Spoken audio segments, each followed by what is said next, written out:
शाह महमूद कुरैशी इस वक्त गुफ्तगू कर रहे हैं, उनकी गुफ्तगू सुनवा देते हैं। पहले मौजूद है और हमने लिखकर चेयरमैन सेनेट को भेज दिया है कि अगर मुज़ाकरात होने हैं तो ये 3 रुकनी कमेटी करेगी। इसका अख्तियार सियासी जमात को है, ना कि आप अपनी पसंद से लोग मुसल्लत करना चाहेंगे। और आज अटॉर्नी जनरल ने उससे इत्तफाक किया और उन्होंने इस 3 रुकनी कमेटी को कबूल कर लिया। फारूक नाइक साहब ने भी उसको कबूल कर लिया। अब सवाल ये है कि ये मुज़ाकरात में अगर संजीदा है तो तहरीक इंसाफ कहती है आज होंगे, क्योंकि तहरीक इंसाफ का ये हमें खदशा है कि ये ताखीरी हरबे हैं और ये इलेक्शन से फरार हासिल करना चाहते हैं और मुज़ाकरात को उसका जरिया बनाना चाहते हैं। ये हमें अंदेशा है, हमें खदशा है, हम नहीं ये चाहते। इसलिए अगर वो संजीदा है, हमारे नाम आ गए हैं, हुकूमत अपने नाम पेश कर दे। आज पार्लियामेंट में हम बैठने को तैयार हैं। 4 बजे कहीं जाएंगे और 4 बजे अगर मुनासिब है तो इंशाअल्लाह तहरीक इंसाफ का वफद वहां मौजूद होगा। अगर आप संजीदा हैं तो हम बात के लिए तैयार होंगे, हम तीनों हाजिर हो जाएंगे। अब इसको डिलेइंग टैक्टिक के तौर पर हम इजाजत नहीं देंगे। चीफ जस्टिस साहब ने एक मरतबा फिर फरमा दिया, हम उनके शुक्रगुजार हैं कि उनकी judgement that his judgement has finality, और वो जजमेंट कायम है, आइन वाज़े है। सुप्रीम कोर्ट का फैसला जितने लॉ नोइंग लोग हैं वो समझते हैं। अब ये उन्होंने एक रास्ता दिया है, सियासी क़यादत का इम्तिहान है कि वो आइन पे चलना चाहते हैं या आइन से रुख मोड़ना चाहते हैं। वो आइन का हिफाजत करना चाहते हैं, भुट्टो के नवासे की पार्टी आइन का दिफा करना चाहती है या आइन पर हमला करना चाहती है। 1997 की तारीख दोहराना है या एक नए बाब का आगाज करना है, ये आज फैसला होगा। और तहरीक इंसाफ आइन की पाबंद है, हमारी जद्दोजहद रूल ऑफ लॉ की है, कानून की हुक्मरानी की है। और 14 मई अगर कंसेंसस नहीं हो पाता तो 14 मई को इंतखाबात होने हैं। हमने अपने टिकटिंग प्रोसेस मुकम्मल कर लिया। इलेक्शन कमीशन ने फाइनल लिस्ट कैंडिडेट्स की आवेजा कर दी। आइन वाज़े है, सुप्रीम कोर्ट का फैसला वाज़े है। अब सियासी क़यादत का इम्तिहान है कि आइन का दिफा करेंगे या आइन पर हमला करेंगे। शाह महमूद कुरैशी गुफ्तगू कर रहे थे, इससे कबल हम बात कर रहे थे, अपने नुमाइंदे शहजाद अली हमारे साथ मौजूद थे। शहजाद, आपसे कुछ देर कबल आप से बात हो रही थी, आप बता रहे थे अब तक की समाअत में क्या कुछ हुआ है, ज़रा फिर से बताइएगा और ये भी बताइएगा कि समाअत को कब तक के लिए मुलतवी किया गया, क्या आज की समाअत मुकम्मल हुई है?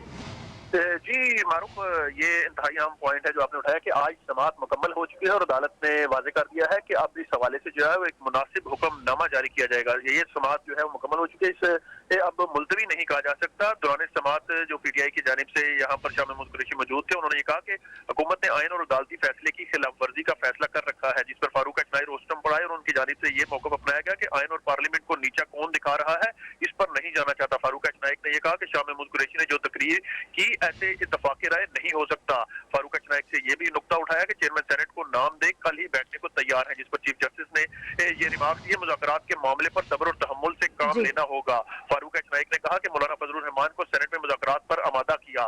ठीक है शहजाद, आज की कार्रवाई में क्या कुछ हुआ है? आप बता रहे हैं कि आज तक की समाअत को मुकम्मल कर लिया गया है, इसको अब मुलतवी नहीं कहा जा सकता, जिस तरह से हमारे नुमाइंदे भी हमें बता रहे थे। नदीम मलिक साहब, किस तरह से आज आप सिचुएशन को देख रहे हैं? समाअत शुरू हुई है, उसके थोड़ी ही देर बाद हमने देखा कि आज की समाअत को आज के लिए मुकम्मल कर लिया गया है। अब इस हवाले से मजीद दलाइल भी सामने आए, चीफ जस्टिस के अहम रिमार्क्स भी सामने आए, क्या देख रहे हैं फिर आप आज? देखिए, मैं अपना तासुर ही आपको दे सकता हूँ, क्योंकि उनका जब तक तहरीरी हुक्मनामा ना आए तो कहना कम लग सकता है। मेरा तासुर यह है कि वो दो सियासी जमातों की तरफ से, दोनों तरफ से कहा गया, पीटीआई ने कहा कि हमारी 3 रुकनी कमेटी और हुकूमत की तरफ से कहा गया कि हमें अखबारात के जरिए और खबरों टीवी चैनल के जरिए पता चला कि उन्होंने कमेटी तस्लीम दी।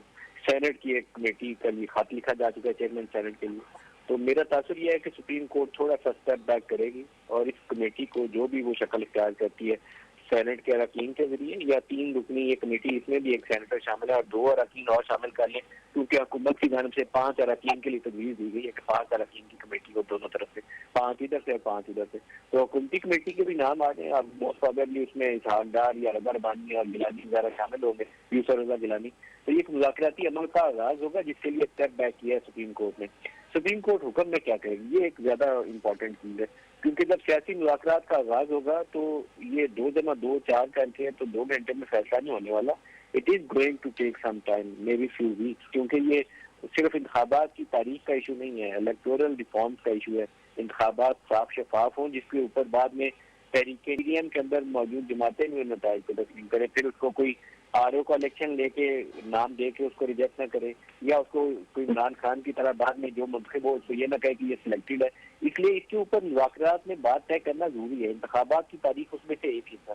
पीडीएम की जो मर्जी और मंशा है वो बड़ी क्लैरिटी है, उसमें इबाम नहीं है। वो नहीं चाहते हैं कि एंड सितंबर या अक्टूबर के शुरू से पहले इंतखाबात पाकिस्तान में हो, बड़ी क्लैरिटी है उनके अंदर। वो कहते हैं अपनी मुद्दत असेंबली पूरी करेगी, वो मिड अगस्त है, उसके बाद अगर आखिरी दिन तक असेंबली बरकरार रहती है तो 60 रोज आएगी शर्त होती है, वो मिड अक्टूबर से पहले किसी वक्त भी इंतखाबात 60 रोज से पहले होनी है। तो मेरा ख्याल यही है कि पीडीएम पूरा जोर लगाएगी कि ये 30 सितंबर से लेकर 15 अक्टूबर के दरमियान की कोई एक तारीख हो, उससे पहले की ना हो। ये उनकी मुझे मर्जी और मंशा लगती है। पीटीआई वाले यकीनन ये चाहते हैं कि पंजाब में वक्त से पहले इंतखाबी अमल शुरू हो जाए, लेकिन आज जो केस जिसकी तारीख लगी है वो पंजाब स्पेसिफिक नहीं है, वो शाह खावर की वो दरखास्त है जिसमें एक ही दिन इंतखाबात करवाने हैं। तो सबसे बड़ा और अहम मुद्दा ये होगा कि वो एक कौन सी तारीख है जिस पे सियासी जमातें इत्तेफाक राय पैदा करती हैं, और ये अदालती हुक्म से नहीं होगा। इसलिए चीफ जस्टिस साहब को बसद एहतराम इस चीज को रियलाइज करना पड़ेगा कि उनके इंतजामी हुक्म से पाकिस्तान में इंतखाबात नहीं हो सकते। वो शहबाज शरीफ को डिस्क्वालीफाई कर सकते हैं, उनके कुछ फेडरल वजीरों को डिस्क्वालीफाई कर सकते हैं, वो कर लें, लेकिन इंतखाबात फिर भी नहीं होंगे, सिर्फ बहरान गहरा हो जाएगा। इसलिए उन्हें थोड़ा सा स्टेप बैक करके इनको सियासी जमातों के ऊपर बोझ डालना चाहिए कि भाई आप सियासी तस्वीर करके हमारे पास आओ, फिर हम इसके ऊपर मोहर लगाएंगे या इसको कानूनी शक्ल देने के लिए अपना फैसला दे देंगे। लेकिन वो सियासी फैसला सुप्रीम कोर्ट के फोरम पे नहीं हो सकेगा। इनको कोई टाइम फ्रेम देना चाहिए, हफ्ता 10 दिन 15 दिन आपस में मुज़ाकरात करें और एक तरीकाकार तय करके फिर सुप्रीम कोर्ट के सामने आए। अगर उससे पहले कोर्ट के ऑर्डर के जरिए मामले को हल करने की कोशिश की गई तो उससे सिर्फ बहरान होगा, और इसके अलावा मुझे इसका बेहतर हल नजर नहीं आता।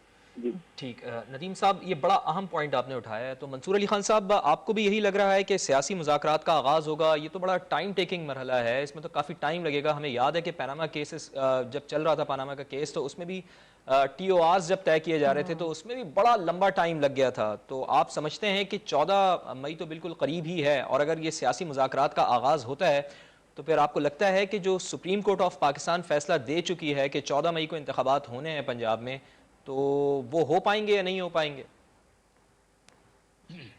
देखिए, मेरे ख्याल में आज की जो भी समाअत हुई है और इससे जो तासुर आ रहा है, जो डायरेक्शन आ रही है, जिस तरह मैंने पहले आपके सवाल के जवाब में ये कहा था कि डायरेक्शन जो है वो क्लियर कट पता लगेगी।